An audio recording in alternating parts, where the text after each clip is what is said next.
My boyfriend kissed another girl at a party while I stood 5 feet away, holding drinks for both of us. Everyone saw.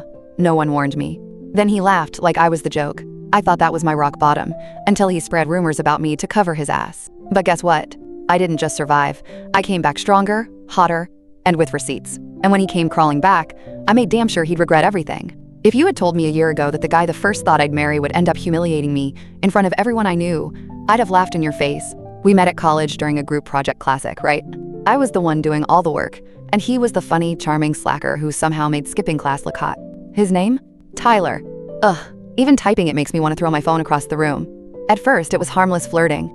The occasional accidental brush of hands, late-night study sessions that turned into deep convos about life and dreams and, trauma bonding. He had a messy past, and I had a habit of trying to fix broken people like it was my job. By month 3, we were official. Facebook relationship status, and everything. Yes, I still use Facebook, don't judge me. He met my best friend, Priya, who instantly raised an eyebrow and whispered, "He's hot, but there's something off about him." I should have listened. Tyler was that guy who could light up any room, but when it was just the two of us, he was different. Softer, more serious. He'd tell me I was the only one who really got him. He'd say things like, "I don't know what I'd do without you," and I'd melt like an idiot. But then there were cracks, tiny hairline fractures in the fantasy one built around him. He'd forget plans and blame it on stress. He started liking pics of thirst traps on Instagram a little too often.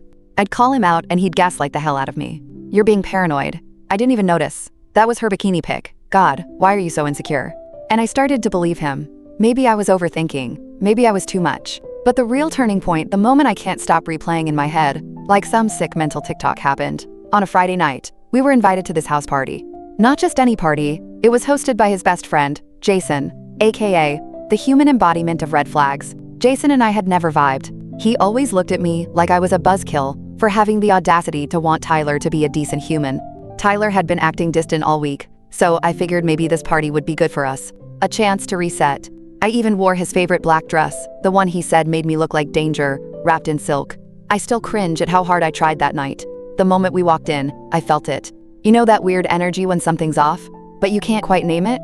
Yeah, that. He left me standing by the makeshift bar while he went to say hi to the guys. I made us drinks and scanned the crowd, music blasting, bodies everywhere, laughter and beer pong chaos. And then I saw him, Tyler, with her. A blonde girl I'd never seen before. She had those perfect Instagram curls and an outfit that screamed main character energy.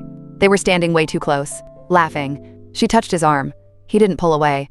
I started walking toward them, drinks in hand, heart pounding like a goddamn EDM beat. Then it happened. She leaned in, and he kissed her, right there, in front of me, while I stood holding his drink like the world's dumbest barmaid. I froze. I didn't scream. I didn't cry. I just stood there, watching the betrayal play out like a low-budget rom-com gone wrong. People saw. Whispers started. Jason smirked like he'd been waiting for this moment. And Tyler looked at me, laughed. He laughed, like I was some delusional ex who just wandered into the wrong house. I don't remember how I got home that night. Just flashes. Priya screaming at him. Me crying in an Uber. Dropping both drinks and hearing the glass shatter on the floor. And the taste of tequila still burning my throat as I stared at my ceiling at 2 a.m., wondering how I ever thought he loved me. The next morning hit like a hangover without the booze. My phone was blowing up texts, DMs, missed calls. I didn't even have the energy to look. My chest physically hurt, like my heart had been stomped on and then run over by a party bus. Priya came over before I even asked. She let herself in with the spare key, carrying iced coffee and 2 breakfast sandwiches like the damn angel she is. The second she saw me curled up on the couch, mascara smeared and hoodie sleeves soaked in tears, she dropped everything and pulled me into a hug. I couldn't even speak at first. Just sat there, letting her rub circles on my back, while I stared at the floor like it had answers. Finally, she pulled back and said, "Okay, tell me everything. From the beginning. And don't leave out any of the juicy, rage-inducing details." So I told her. Every horrifying second of it. The drinks. The girl. The kiss. The laugh. Priya's face went from sympathetic to murderous in record time. I knew that guy was a walking, talking ick. I swear to God, if I see him in public, I feel like such an idiot, I whispered, my voice barely audible. Like, how did I not see this coming? Because you're a good person who believed in him. That's not a flaw, babe. That's just being human. That should have made me feel better. It didn't. The rest of the day was a blur. I ignored every notification. Even my mom texted, probably from seeing something on Facebook. Small-town moms have terrifying social radar. But the real gut punch came 2 days later. I was finally strong enough to open Instagram, just to check if he'd posted anything. Not that I wanted to torture myself, but curiosity is a bitch. And that's when I saw it. A story. From Tyler. It was a repost of her story. The blonde girl. The caption read, "What's meant to be will find a way with a boomerang," of them clinking glasses. I felt the blood drain from my face. But that wasn't even the worst part. The comments under the post? "Damn, you upgraded. Finally ditched the crazy one. She's way hotter than what's her face." I couldn't breathe. I clicked off the app and threw my phone across the room. It hit the wall with a dull thud and slid to the floor. Priya jumped from the kitchen, mouth full of cereal. "Okay, what the hell?" I just stared at her, lips trembling. "He's telling people I was crazy." Her face went stone cold. "Oh, he's dead. Like, legally or spiritually, I haven't decided yet." Tyler wasn't just cheating trash. He was trash that tried to rewrite history to make himself look better. And the worst part? People believed him. That week at school was brutal. I could feel the stares, the whispers. I wasn't just the girl who got cheated on. I was the crazy ex now. People I thought were cool with me suddenly ghosted. Group chats? Silent. I walked into lecture halls and felt like the air got thicker. Like every pair of eyes turned to me and then quickly looked away. It felt like high school gossip on steroids. And Tyler? Oh, he walked around like the freaking prom king. All smug smiles and fake pity. Once, I caught him talking to some guy in the hallway. I didn't hear the whole convo, but I caught just enough. She just couldn't handle it. Super clingy man. Emotional blackmail type. I had to get out. I turned on my heel and stormed off before I did something I'd regret. Like commit felony assault. That night, I sat in front of my mirror and stared at myself. Puffy eyes, hollow cheeks, a version of me I didn't recognize. And I made a decision. I wasn't gonna let that piece of shit rewrite my story. He wanted to make me look weak, pathetic. Nah. I was gonna flip the damn script. But first, I had to heal. And maybe burn a few bridges along the way. Healing isn't cute. It's not just face masks and sad playlists and self-care Sundays. Healing is ugly, crying in the shower, eating cereal for dinner 3 nights in a row, and staring at your phone like it personally betrayed you. That was my life for the next 2 weeks.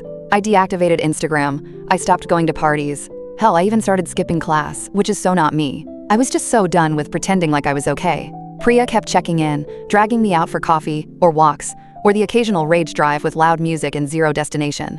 She'd blast Good For You by Olivia Rodrigo and scream the lyrics like we were banishing demons. Honestly, it helped. A little. But the pain was still there, simmering under the surface. I started journaling, which felt cringe at first, but became weirdly therapeutic. I wrote down every memory with Tyler, good and bad, every red flag I ignored, every time he made me question my worth. And then, I burned the pages in an old candle jar. Literally. Burned. Watching that paper curl into ash felt better than therapy.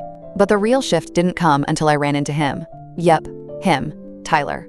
It was a Thursday, 2 weeks after the party. I was finally feeling semi-human and decided to grab coffee before class. I wore jeans, an oversized hoodie, zero makeup, definitely not my best look. And of course, that's when the universe decided to throw me a plot twist. I walked into the campus cafe, ordered my vanilla oat latte, and turned around and there he was, standing with her. The blonde. Both of them laughing, her hand snaking up his arm. She had a scrunchie on her wrist, my scrunchie. I gave him that. He said he liked how it smelled like my shampoo. Now she was wearing it like some gross trophy. Tyler spotted me before I could duck out. He didn't look surprised, just smug. "Hey," he said, like we were casual acquaintances. "You look better." Like I'd been sick and was finally crawling back to normal. I clenched my fists so hard my nails dug into my palms. "Didn't realize we were on speaking terms." He shrugged. "Didn't realize you still cared." The girl giggled. I didn't even know her name and already hated her laugh. I smiled. A tight, frozen serial killer in training kind of smile. "Oh, I don't. I'm just shocked you're still wearing my leftovers." And I walked out. Did I shake the entire way home? Yes. Did I cry in the shower that night again? Also yes. But something about that moment, standing my ground, not backing down, lit a spark in me. I didn't want to just survive this. I wanted to become unrecognizable. I wanted him to wake up one day, scroll through my feed, and realize he fumbled the bag so hard, there was no coming back. So I made a plan. Operation Glow Up.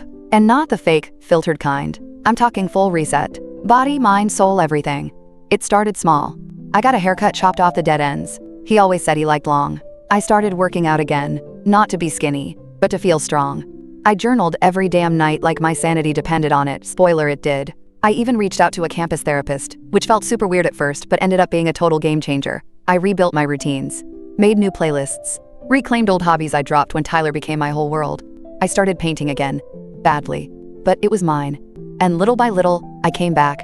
Not the girl I was before. No. Someone better. Someone he definitely wouldn't recognize. By month 2, the transformation was undeniable. People noticed. Guys who used to ignore me suddenly remembered my name. Girls who believed Tyler's crazy ex narrative started side-eyeing him instead. Even my professors started giving me those good to see you back looks when I walked into class early, coffee in one hand and confidence in the other. But most importantly, I noticed I was sleeping better, laughing more, smiling without faking it. There were still moments where I'd see a couple holding hands or hear a song we used to listen to and feel like my chest got punched from the inside. But they didn't knock me over anymore. They passed, like waves, and I learned to ride them instead of drown. One night, Priya and I went to this rooftop party thrown by someone from our psych seminar. It wasn't my usual scene, but she begged, and I figured, why not? I wore this deep green halter top that hugged all the right places and made my skin look like it actually saw sunlight for once. Hair curled, lip gloss on point. I looked good. I felt good. And then the universe, in its twisted little sense of humor, decided to throw another surprise my way. Tyler was there. Of course he was. He was standing by the string-lit bar with Jason and a few other guys, sipping a beer and laughing like he was still king of the damn world. The blonde wasn't with him. Good. I didn't need to deal with her fake-ass energy on top of everything else. But the moment his eyes met mine, game over. He did a double take, I saw it. That flicker of what the hell in his expression. Like he didn't expect me to exist outside of his world, let alone glow without him in it. He started to walk toward me, but before he could make it, someone else stepped in. This guy, the first, didn't even know his name yet, had been chatting me up by the balcony earlier. Tall, soft eyes, real sweet. Let's call him Noah. Noah slid beside me like he'd read the room perfectly and gently touched my elbow. You okay? That guy keeps staring like you stole his dog. I laughed. Hard. Trust me, he lost something way more valuable. His dignity? I smirked. Close. Me. Tyler was still standing there, like he was calculating his move. I caught Jason glaring, probably realizing his little gossip campaign had failed spectacularly. I turned to Noah. Wanna dance? He nodded, and we slipped into the crowd. I didn't even look back. The rest of the night was a blur of good music, terrible dancing, and better vibes than I'd had in months. Noah was funny, in that charmingly awkward way. He didn't try too hard, didn't mansplain my drink order, didn't make me feel like I was being watched. We exchanged numbers, and when I got home that night, I had a DM waiting for me. From Tyler. You looked good tonight. Just saying. I stared at it for a solid minute. Not how are you? Not sorry. Not even an ounce of acknowledgement for everything he'd put me through. Just a pathetic attempt to slide back in, like nothing happened. I didn't respond. Instead, I took a screenshot and sent it to Priya with the caption, "Guess who's crawling back?" She texted back in 0.5 seconds. Block him. Block him now. Do not let that infestation back in. I laughed and put my phone down. Did I block him? Not yet. I had something better in mind. Revenge isn't always loud. Sometimes it's wearing his favorite color while laughing in the arms of someone else. Sometimes it's simply living your best damn life. But sometimes it's setting the stage for the perfect final blow. And baby, the curtain was about to rise. You know how they say karma doesn't need help? Well, I gave it a little push. After that rooftop party, Tyler's DM kept sitting in my inbox like a cockroach I hadn't squashed yet. And every time I opened Instagram, I saw more cracks in his perfect little image. The blonde? She'd stopped posting him. He wasn't showing her off either. Their posts were suddenly solo, quiet, suspiciously vague. So I did what any girl with a functioning brain cell and high-speed Wi-Fi would do. I went digging. Now, I wasn't looking for dirt just to be petty. Okay, fine, I was a little petty. But mostly, I wanted closure. Proof that I hadn't imagined the manipulation. That the gaslighting wasn't just in my head. And oh boy, I found everything. Turns out Tyler had been playing multiple girls at the same time. Not just me and Blonde Barbie, but 2 other girls he was messaging late at night. I only found out because one of them, let's call her Emily, DM'd me out of the blue. She said, "Hey, this might be random, but were you dating Tyler like 2 months ago? Because I just realized he was sending me shirtless snaps during that time." Y'all, I lost it. We started comparing timelines, messages, screenshots. There were overlaps everywhere. Emily and I created a literal Google Doc, piecing together his lies like we were solving a true crime case. We even color-coded the dates. Priya dubbed it the cheater spreadsheet. It was disgusting, but also healing in a weird way. Like, here was proof. I hadn't been dramatic. I hadn't been crazy. He was just trash. And the best part? Emily wasn't bitter. She was funny, smart, cool as hell. We trauma bonded over FaceTime for 2 hours and ended the call with, "Let's absolutely ruin him if the opportunity arises." We didn't have to wait long. A week later, Jason posted a birthday party invite for Tyler on Snapchat. Priya saw it and immediately took a screenshot. "You have to go," she said, eyes practically glowing. "It's poetic. Full circle. You were humiliated at a party, now you show up looking like revenge and ruin his night." I hesitated. I mean, was it too much? Too risky? Then Tyler DM'd me again. This time, "You still think about me sometimes, don't you?" Okay, game on. I bought a new dress. Not sexy in an obvious way. No, I went with elegance. Black velvet, backless, fitted like a glove. Classy, but lethal. A red lip to seal the deal. Priya hyped me up like I was walking into battle. "You're not going for him," she reminded me, handing me a mini perfume bottle. "You're going for you." For closure. For the final mic drop, the party was at Jason's apartment.